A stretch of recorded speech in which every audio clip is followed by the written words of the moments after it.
presentarme. Mi nombre es Brandon García y tengo el privilegio de servir como pastor de la sede en español. Y hoy estoy muy emocionado de que usted está aquí y estoy muy emocionado de que vamos a continuar con nuestra serie de Juan, ¿ok? Y yo he visto que Dios está trayendo personas nuevas y las personas que están llegando tienen un diferente trasfondo, contexto. Entonces me gustaría darle un poco de una breve introducción, ¿ok? Entonces, Juan es uno de los 4 evangelios que encontramos en la palabra de Dios.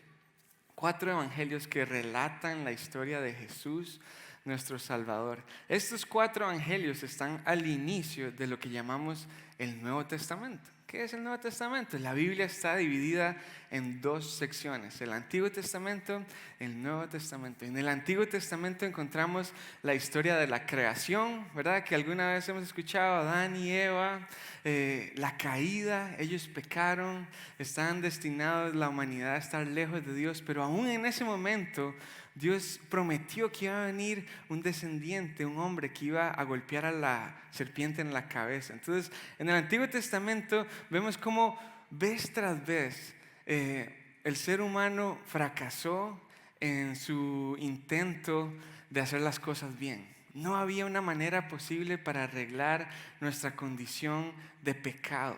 Pero también vez tras vez vemos a Dios apuntando a que iba a enviar un Mesías a rescatarnos, iba a enviar un Mesías a arreglar las cosas. Todo eso lo encontramos en el Antiguo Testamento.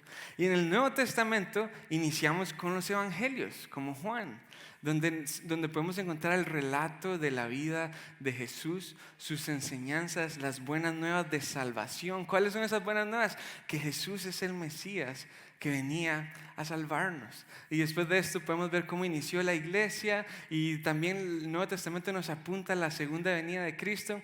¿Y por qué les doy todo este contexto, toda esta introducción? Bueno, porque esto es lo que quiero que estemos pensando. Toda la Biblia, desde el inicio hasta el fin, apunta a Jesús.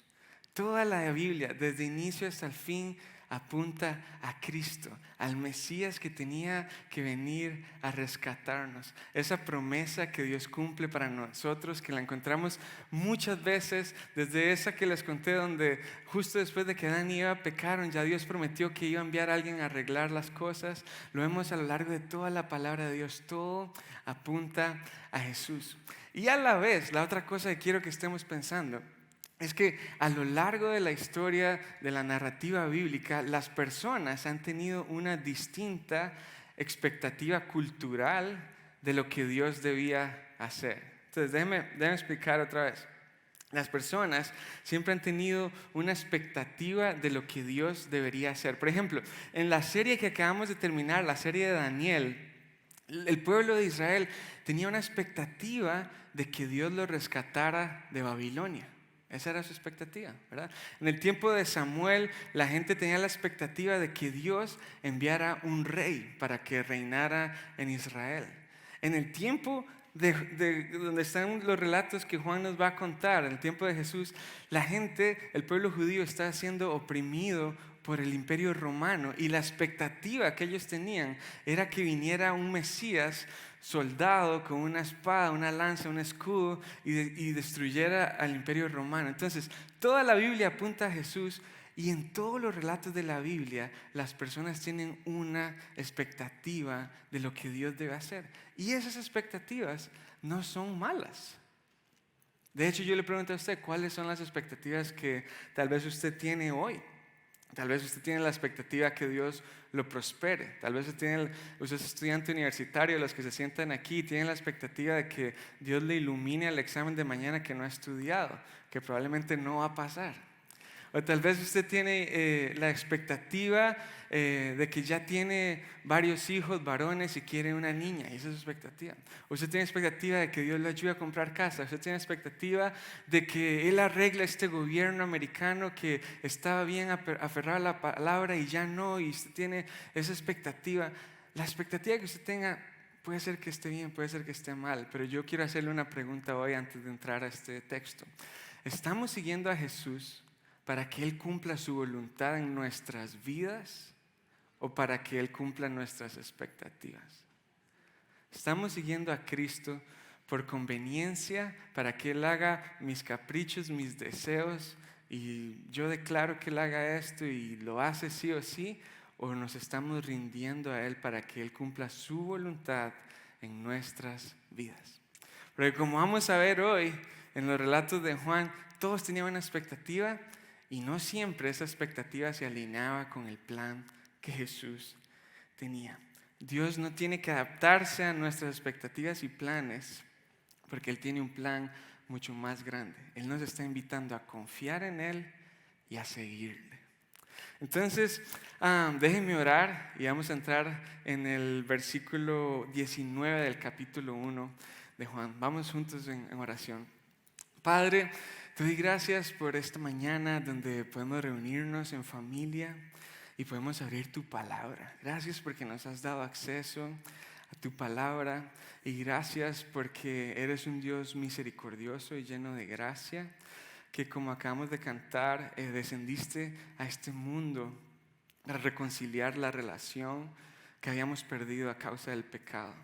Señor, confesamos que todos tenemos expectativas, confesamos que todos tenemos planes, pero Padre, queremos seguir a Cristo y vivir para ti, no para que tú vengas y cumplas nuestros deseos y ya, sino porque creemos que tus planes son mejores que los nuestros y queremos que tu reino venga y que se haga tu voluntad en nuestras vidas y no la nuestra.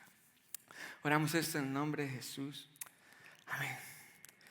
Ok, entonces continuamos en el capítulo 1 de Juan y esta vez estamos en el versículo 19. Y en el pasaje que vamos a ver hoy, terminar todo el capítulo 1, vamos a ver que hay como 4 actos, como 4 escenas. No sé si ustedes se acuerdan de que se abre el telón, sale tal cosa, se cierra, se abre el telón, sale otra cosa. Es algo así, encontramos 4 escenas. Cada una pasa un día y después dice, al día siguiente empieza el segundo acto. Al día siguiente empieza la siguiente escena. Entonces, en la primera que nos encontramos, dice lo siguiente: este fue el testimonio que dio Juan. ¿Okay? Cuando los líderes judíos enviaron sacerdotes y ayudantes del templo desde Jerusalén para preguntarle, ¿quién eres? Y él dijo con toda franqueza, yo no soy el Mesías. Entonces, para empezar, es importante darse cuenta que en la Biblia hay muchos personajes que tienen el mismo nombre, ¿verdad? Yo creo que en la iglesia no hay otro Brandon, y si hay otro Brandon ahí después me encantaría conocerlo, pero sí tenemos personas que repiten el nombre, ¿verdad? Y entonces los empezamos a reconocer por lo que hacen o por el apellido. En este caso tenemos a 2 Juanes. Tenemos a Juan, el que escribió el Evangelio, que podemos llamar el evangelista, el autor, el escritor, y también tenemos a Juan el Bautista, que era el primo de Jesús. Y en este momento estamos hablando de Juan el Bautista. Y este Juan el Bautista, en otros evangelios como en el de Mateo, se nos da un poco más de descripción de lo loco que él estaba. Juan estaba loco, o sea, se vestía rarísimo, comía langostas y miel silvestre, o sea, que hubiese estado de moda hoy porque es orgánico, artesanal. Toda la comida la preparaba a mano, no la compraba en producción masiva, ¿verdad? Pero lo más controversial de Juan no era cómo se vestía, ni qué comía, ni cómo se veía, ni cómo olía, sino era su mensaje. Su mensaje era completamente controversial y estaba creando preocupación. El mensaje de Juan ya estaba corriendo la voz por todo lado y estaba haciendo tanto ruido que los líderes judíos de Jerusalén, o sea, del puro centro, dijeron, no, hay que enviar a alguien a que vaya a ver qué es lo que está haciendo Juan, o sea, qué es lo que está pasando con este Juan. Y el mensaje de Juan, aunque el pueblo de Israel estaba siendo oprimido por el imperio romano, no era un mensaje suavecito de consolación, sino era un mensaje duro. Les está diciendo, ustedes tienen que arrepentirse, tienen que volver su vida y enfocarse a Dios y vivir para Él. Entonces este mensaje está creando demasiado ruido. Los líderes van y le dicen, hey, ¿usted quién cree que es? A ver, ¿usted por qué está haciendo tanto alboroto? Y él le da una respuesta muy interesante a esa pregunta tricky, dicen en inglés, o una bola curva que le mandaron. Él responde diciendo, yo no soy el Mesías. Si a mí me preguntan, "Hey, ¿usted quién es?", yo le puedo decir lo que hago, mi nombre, pero no le digo lo que no soy. Y esta respuesta de Juan lo que está diciendo es, yo no soy el Mesías, pero sí hay un Mesías. Sí hay un Mesías. Y de eso quiero seguir hablando. Dice el versículo 21, seguimos leyendo. Bien, entonces, ¿quién eres?, preguntaron. ¿Eres Elías? No, contestó. ¿Eres el profeta que estamos esperando? Y Juan dice, no. Entonces, ¿quién eres? Necesitamos alguna respuesta para los que nos enviaron. ¿Qué puedes decirnos de ti mismo? Versículo 23.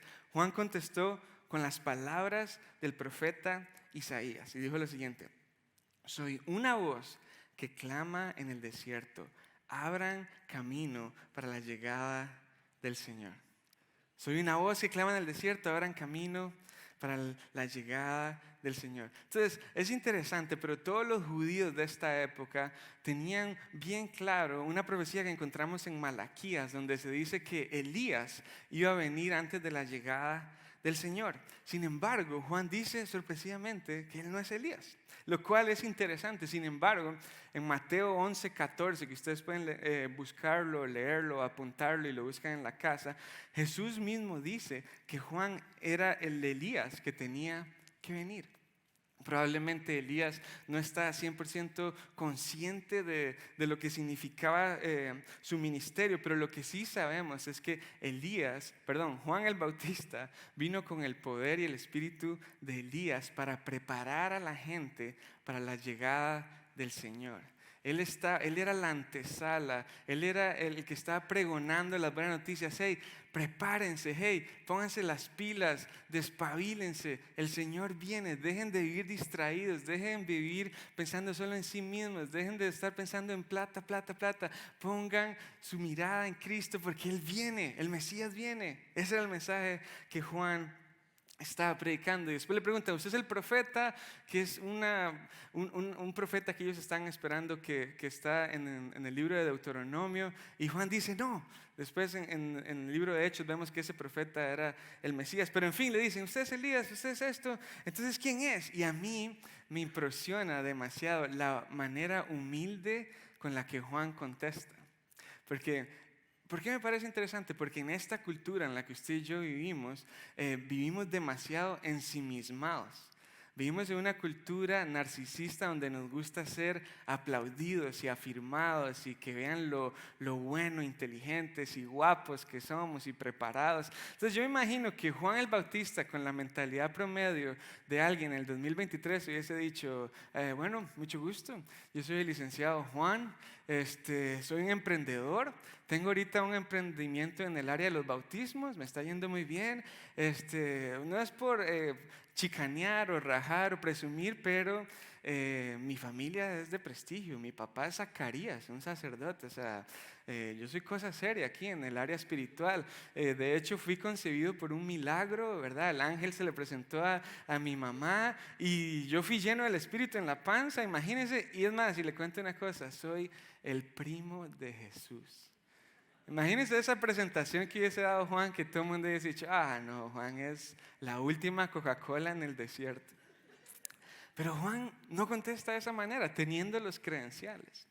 Juan dice, soy una voz que clama en el desierto, abran el camino para la llegada del Señor. Él dice, hey muchachos, vean, no se trata de mí. Yo aquí nada más vengo a preparar la llegada del Mesías, ustedes enfóquense en el Mesías. Pongan su atención en el Mesías. Versículo 24. Entonces, los fariseos que habían sido enviados, ¿verdad?, los que andaban preguntando, le hicieron otra pregunta. Si no eres el Mesías, ni Elías, ni el profeta, ¿usted quién se cree para andar bautizando? ¿Con qué derecho bautizas? Y el versículo 26 dice así, Juan el Bautista les dijo, yo bautizo con agua, pero aquí mismo, en medio de la multitud, hay alguien a quien ustedes no reconocen. Aunque su servicio viene después del mío, escuchen estas palabras y profundicemos en ellas. Yo ni siquiera soy digno de ser su esclavo, ni de desatar las correas de sus sandalias. Una pregunta muy válida de parte de los líderes judíos. Le dice, ¿usted quién se cree para andar bautizando? Probablemente Juan el Bautista estaba realizando unos bautismos que se llaman proselitistas. ¿Qué quiere decir eso? Que personas que no pertenecían al judaísmo y querían unirse, tenían que volver su vida del pecado y ahora vivir para cumplir la ley judía. Entonces, como un símbolo de esa decisión que ellos tenían, eran bautizados en agua. Pero lo que era aún más controversial es que Juan el Bautista está diciéndole no solo a los judíos que se bautizaran, perdón, no solo a los gentiles, o sea, a los que no formaban parte del pueblo judío, sino que le está diciendo a los propios judíos que se tenían que bautizar, lo cual está tocando las fibras más arrogantes y orgullosas. Usted, Juan, ¿cómo me dice a mí que me bautice si yo soy descendiente de Israel? O sea, está loco, yo no necesito esto, ¿verdad? Pero Juan, la respuesta que da me sigue sorprendiendo, su humildad. Él dice, hey, ¿saben cuál es la posición más baja que puede llegar a un ser humano? Es un esclavo. Y yo ni siquiera puedo ser el esclavo de Jesús. El esclavo del rango más bajo de una casa era el que era encargado de quitar las sandalias todas empolvadas y lavar los pies. Yo ni siquiera llego a eso. Ni siquiera llego a ese nivel, decía Juan el Bautista. Y yo le pregunto a usted, ¿nosotros tenemos el mismo acercamiento para con Dios? Donde decimos, o sea, yo no merezco esto. Dios, estoy sorprendido por tu gracia y tu misericordia porque yo ni siquiera puedo ser tu esclavo. Y yo les quiero decir que tristemente por la cultura cristiana en la que hemos estado envueltos, es muy difícil que usted y yo tengamos ese mismo acercamiento que Juan tuvo. ¿Por qué?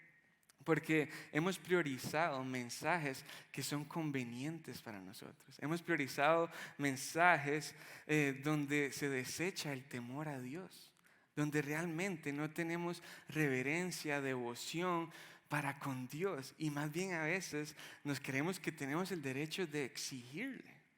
A veces muchos de nosotros podemos tener la perspectiva de un Dios bombero. Dios, mi casa está patas para arriba, venga, arregle mi matrimonio, venga, arregle la vida de mis hijos, venga, deme el dinero de la renta porque no tengo dinero. Y casi que exigimos algo de Dios. O otros podemos tener la perspectiva de un Dios genio que frota la lámpara y Dios, deme esto porque tengo que andar de victoria a victoria, deme fama, deme lujos, deme. Y tenemos una posición demandante. Y sí, Él nos ama, sí, Él dio su vida por nosotros, Él nos llama sus hijos. Estamos claros en eso y eso es una verdad que debe ser base de nuestra fe, pero eso no nos da el derecho de acercarnos a Dios sin reverencia, sin devoción, sin temor. Él es Dios y nosotros no somos Dios. Las palabras de Juan deberían martillarnos el cerebro. Ni siquiera somos esclavos, ni siquiera podemos desatar sus sandalias. Nos estamos acercando a Dios con ese tipo de reverencia, con ese tipo de asombro. Ahí termina ese primer día y seguimos leyendo en el versículo 29. Inicia así, dice, al día siguiente, la segunda escena, ¿verdad? Juan, el Bautista, vio que Jesús se le acercaba y dijo, con signos de exclamación, o sea, pegó un grito, miren, el Cordero de Dios que quita el pecado del mundo. A Él me refería yo cuando decía, después de mí vendrá un hombre que es superior a mí porque existe desde mucho antes que yo. No lo reconocí como el Mesías, aunque estuve bautizando con agua para que Él fuera revelado a Israel. Entonces Juan dio testimonio y dijo, vi al Espíritu Santo descender del cielo como una paloma y reposar sobre Él. Yo no sabía que era el Mesías, pero cuando Dios me envió a bautizar con agua, me dijo, aquel sobre quien veas que el Espíritu desciende y reposa, es el que bautizará con el Espíritu Santo. Vi que eso sucedió con Jesús. Escucha esto. Por eso doy testimonio de que Él es el elegido de Dios. Juan está diciendo, Jesús es el que estamos esperando. Jesús es el Mesías. Jesús es el que todo el Antiguo Testamento estaba apuntando y prometiendo que iba a venir. Muchachos, es este. Y dice en este versículo 29, miren el Cordero de Dios. Una frase que puede ser un poco extraña para nosotros, que no estamos tan acostumbrados a realizar sacrificios, pero que encierra un significado enorme. Está cargada de un mensaje poderoso. ¿Cuál es ese mensaje? Que bueno, en el Antiguo Testamento se estableció un sistema sacrificial por medio de la sangre de animales, se cubría nuestro pecado. Y eso para nosotros puede sonar raro, pero eso tangibilizaba el peso de nuestro pecado, el peso de nuestras faltas, el peso de nuestra suciedad, y evidenciaba la necesidad que teníamos de justicia. Ese sistema sacrificial. Y Juan, al llamar a Jesús el Cordero de Dios, está diciendo: Él es el sacrificio perfecto y definitivo y final que estamos esperando. Es Él el que puede limpiar nuestros pecados. Y esto denota el carácter sacrificial de la misión de Jesús. Imagínense, Él estaba listo para iniciar su ministerio. Él va a Juan y lo primero que Juan le dice es: ahí viene el Cordero de Dios. Su recibimiento, su inicio es de una vez: Jesús, recuerde lo que usted viene a hacer.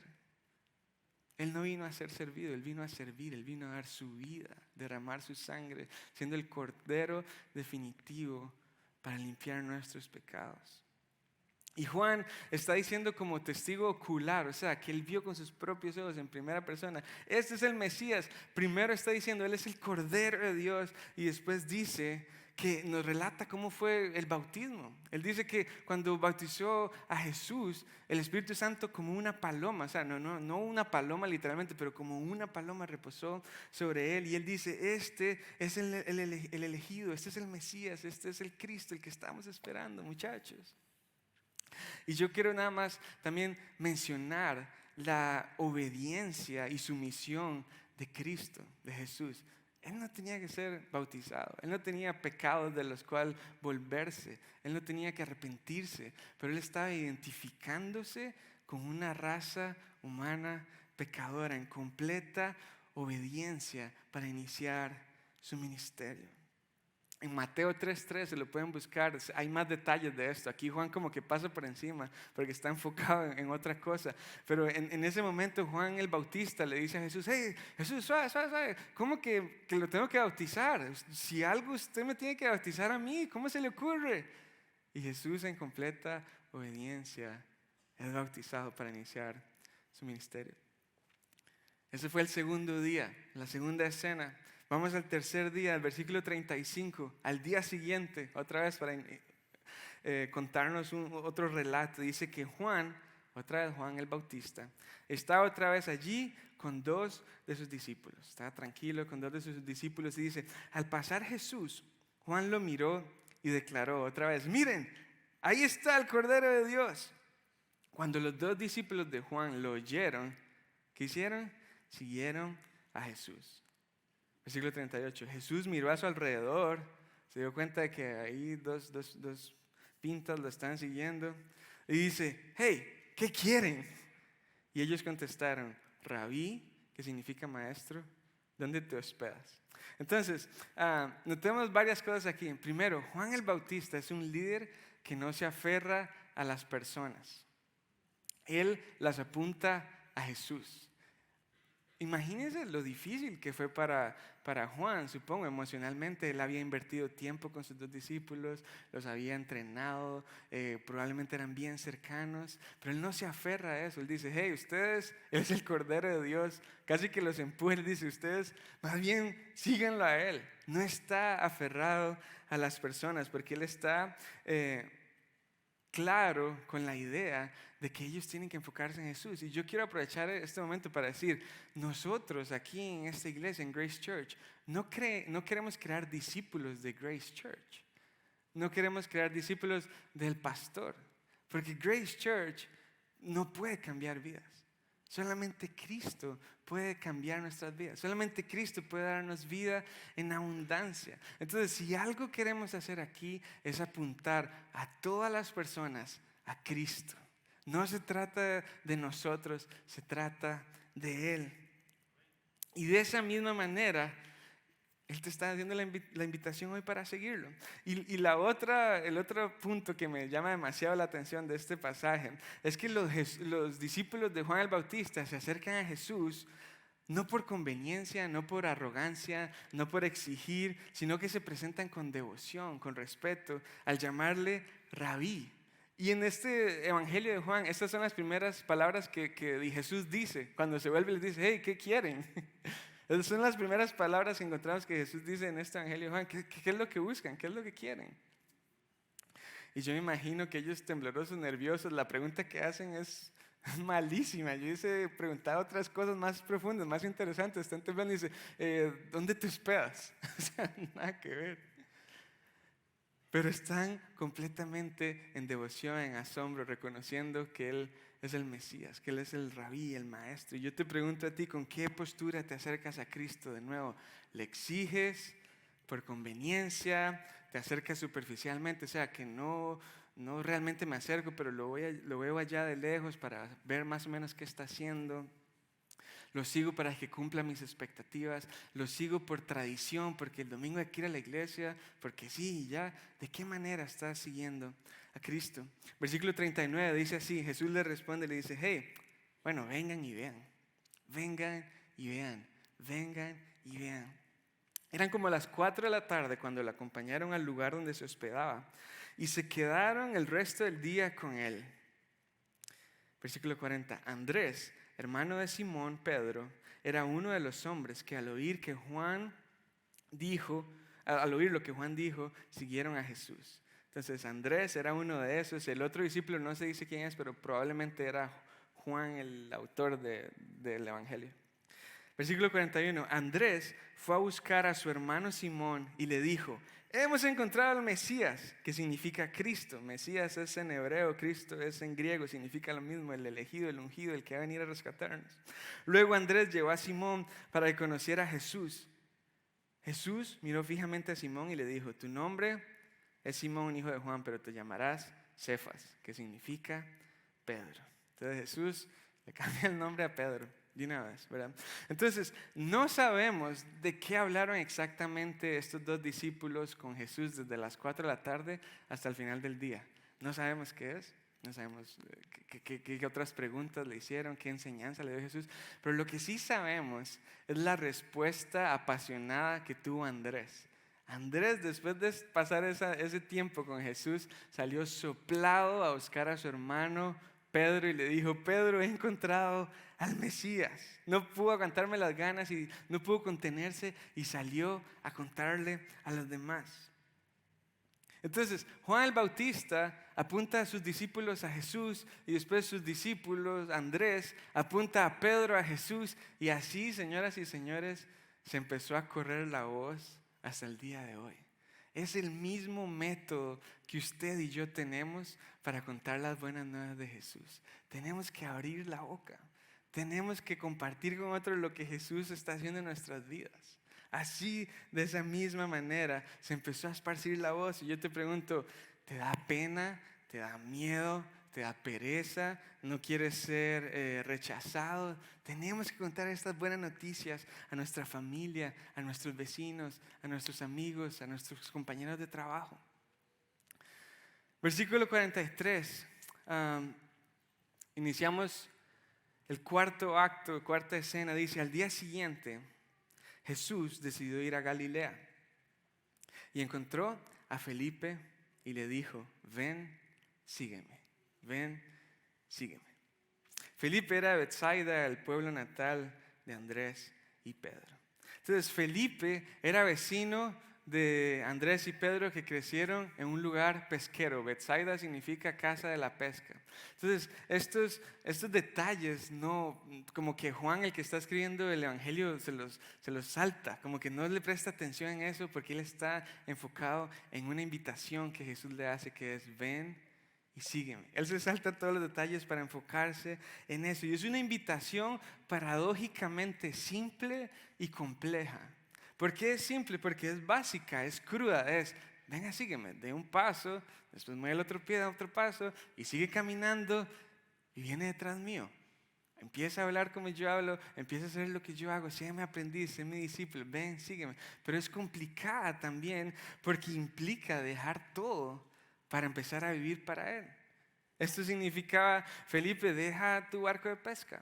Felipe, deja tu ciudad natal. Felipe, deja tu zona de confort y ven y sígueme. Y es sorprendente ver aquí también que Jesús llama a quien Él quiere.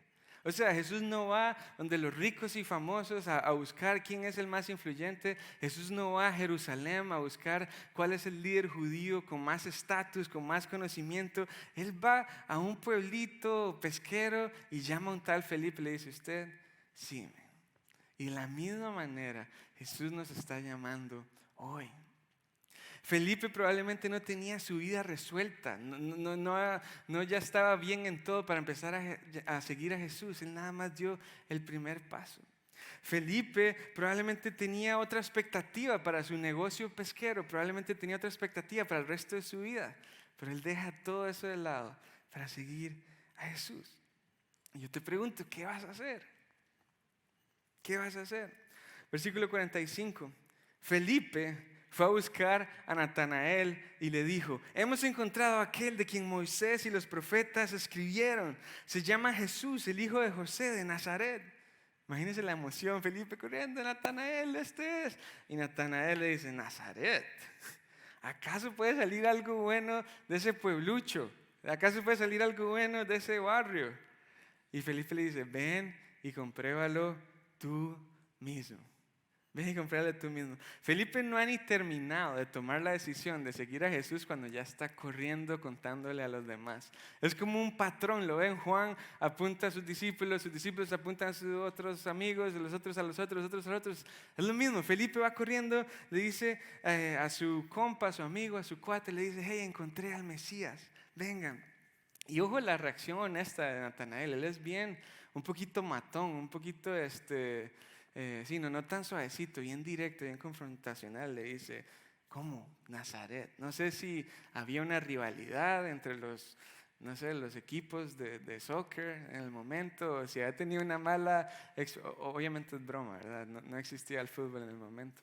O si había una rivalidad, o si había tenido una mala experiencia, pero lo que sí sabemos es que Nazaret no estaba en el mapa, o sea, no tenía una influencia considerable en el momento. Y Natanael le dice, ¿cómo usted me va a salir con semejante afirmación del Mesías e inclusive mencionar a Moisés y decirme que de Nazaret? O sea, ¿cómo se le ocurre? Y vamos de nuevo al tema de las expectativas. Natanael tenía una expectativa de cómo debía ser el Mesías. Probablemente tenía que medir 2 metros de Jerusalén, fuerte, barbudo, bien musculoso, ¿verdad? Y sus expectativas no calzan. Pero él va y comprueba por sí mismo. Versículo 47, mientras ellos se acercaban, Jesús dijo, venían caminando Felipe y Natanael, y Jesús les dice, aquí viene un verdadero hijo de Israel, un hombre totalmente íntegro. ¿Cómo es que me conoces?, le preguntó Natanael. Jesús le dice, pude verte debajo de la higuera antes de que Felipe te encontrara. Entonces es un momento interesante. Natanael como que no está muy a gusto con Jesús, pero Jesús lo recibe con un elogio. O sea, le dice, aquí viene un verdadero israelita donde no hay engaño, dicen otras versiones. Y aquí tiene un juego de palabras que tal vez para nosotros no es tan fácil de distinguir, pero yo quiero que usted se acuerde que Israel fue el nombre que Dios le dio a Jacob. ¿Se acuerdan de eso? Y Jacob, el nombre que encerraba Jacob era mentira, engaño, ágil, alguien escurridizo, manipulador. Entonces lo que aquí el juego de palabras está diciendo es, aquí hay un descendiente de Jacob que no es tan Jacob. O sea, aquí hay un descendiente de Israel que no es ni mentiroso, ni anda en engaños, ni manipulador, ni anda escabulléndose, sino que es completamente transparente, sino que es completamente íntegro, es la palabra que usa. O sea, que no tiene diferentes máscaras, que es tal cual es aquí, es tal cual es allá también. Y eso nos está diciendo que Jesús valora nuestra transparencia. Jesús está elogiando la capacidad de Natanael para no aparentar, para no fingir. Y desgraciadamente muchos de nosotros tenemos 3, 4 o 5 máscaras.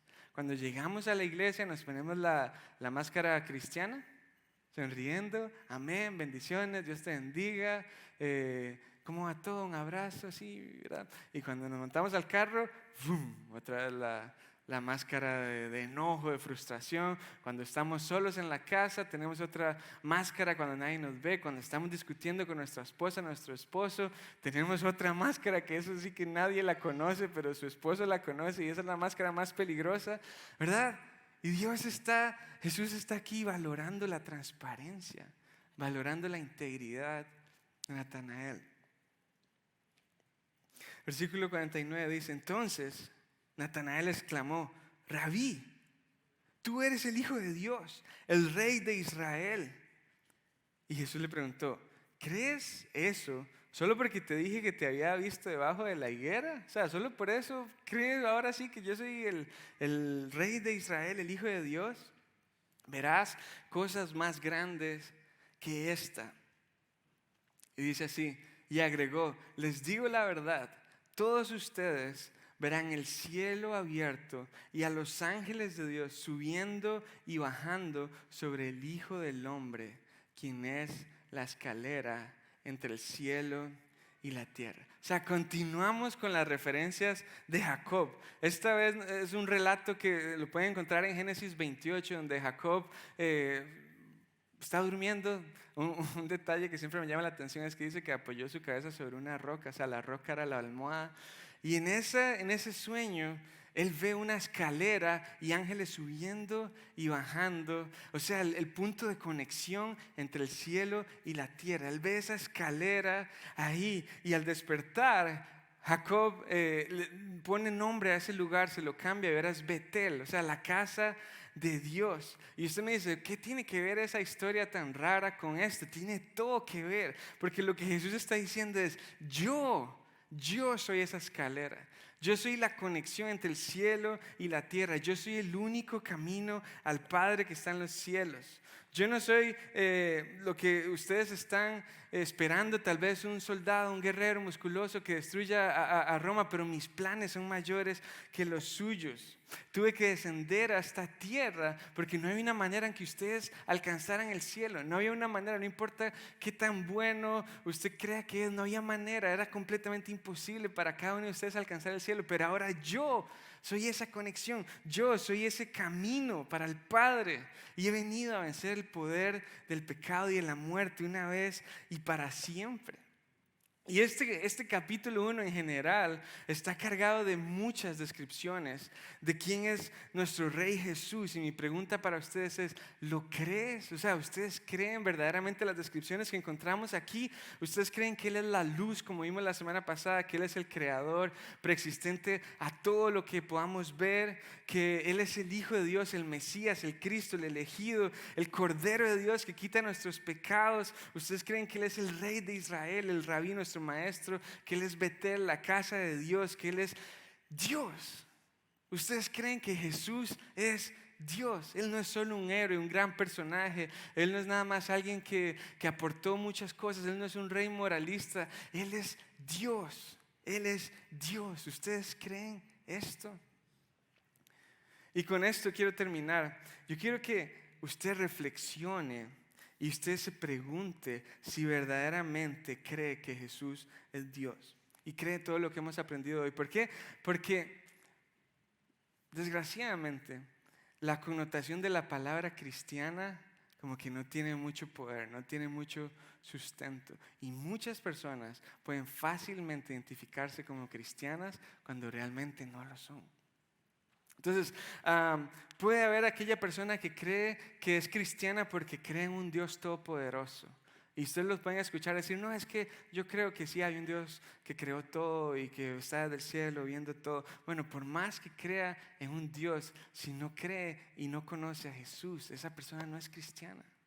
O puede haber otra persona que crea que es cristiana porque es buena persona. No, yo he cumplido todo al pie de la letra. Solo me he casado una vez y yo me he sacado buenas notas y yo no digo malas palabras. Y usted puede ser el angelito que usted se imagine que es, pero todos hemos fallado la meta y todos estamos destinados a estar lejos de Dios. Y si no conoces a Jesús, tampoco eres cristiano, tampoco eres hijo de Dios. Y otra persona puede venir, aún peor, puede pensar que por venir a la iglesia ya es cristiano. Y yo les digo, puede haber personas hoy aquí sentadas que no conocen a Jesús. Pueden haber personas aquí sentadas que han escuchado historias, pueden haber personas aquí sentadas que aún creen en un Dios todopoderoso, pero si no conoces a Jesús y no estás consciente de la implicación de Él ser el Cordero de Dios que quita nuestros pecados, realmente no eres hijo de Dios. Y si ese eres tú, quiero hacer exactamente lo mismo que hizo Juan el Bautista, y es apuntarte a Él. Arrepiéntete de tus pecados, vuélvete y vive para Él. Pon tus expectativas a un lado y reconócelo a Él como Rey. Leo varias frases que vimos hoy. Vengan y vean, ven y compruébalo tú mismo, ven y sígueme. Y por otro lado, si ya tú verdaderamente eres creyente, lo que te quiero animar es a tener esa misma urgencia, pasión, ganas y fuerza que vemos que tenían personas como Andrés, Felipe y Juan el Bautista para contar las buenas nuevas.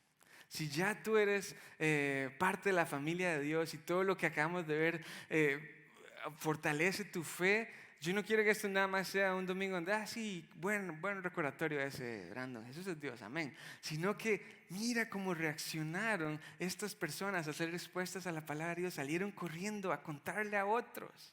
Y nosotros tenemos miles de excusas. No es que si les digo a los del trabajo, ya no me van a invitar a almorzar. No es que si les digo a los de la escuela, ya no me van a invitar los viernes a la noche. No es que me van a hacer etiqueta de aleluya, pandereta, necio. O no, es que ella es muy cerrada, ella nunca va a entender. Es más, vaya usted, pastor, háblele a ella. No, quítese esas excusas, es nuestra responsabilidad contarle a los demás con urgencia, con ánimo, con ganas, que conocemos al Mesías Salvador. Entonces, con eso en mente, si has sido convencido esta mañana que realmente estaba jugando al cristiano, pero realmente no lo eras, nos encantaría formar parte de esa conversación y pueden hablar con nosotros. Y si sí eres cristiano, yo te animo a que aún esta semana escriba un papelito. ¿Cuáles son personas a las que he estado posponiendo llamarles y tomarme un cafecito y contarles lo que Jesús ha hecho en mi vida? Oremos. Padre, te doy gracias por esta mañana que nos permites abrir tu palabra y que nos permites ser confrontados con la verdad de que aunque tenemos expectativas de lo que tú debes hacer en nuestras vidas y lo que tú debes hacer en este mundo y lo que tú debes hacer en nuestra familia, en nuestro país, Padre, queremos dejar todas esas expectativas a un lado y confiar en que tus planes son mejores que los nuestros, aun cuando nos cuesta entender. Aun cuando nos cuesta entender por qué nos pasan ciertas cosas o por qué no tenemos ciertas otras, Padre, ayúdanos a presentarte nuestras peticiones y confiar en que tú reinas sobre todo. Jesús, también te pido por todas las personas que hoy están aquí sentadas y que realmente no te conocen, realmente están lejos de ti. Señor, te pido que ellas puedan ser convencidas de su pecado, puedan arrepentirse, puedan acercarse a ti para encontrar vida y vida en abundancia. Que puedan encontrar la paz que sobrepasa todo entendimiento y que este mundo no puede dar. Y también te pido, Padre, para que todos los que vivimos para ti, no solo vivamos para ti de la boca para afuera, sino que salgamos a nuestro trabajo, a nuestras familias, a nuestro vecindario, a contarle a los demás lo que tú has hecho en nuestras vidas. Te amamos y oramos esto en el nombre de Jesús. Amén.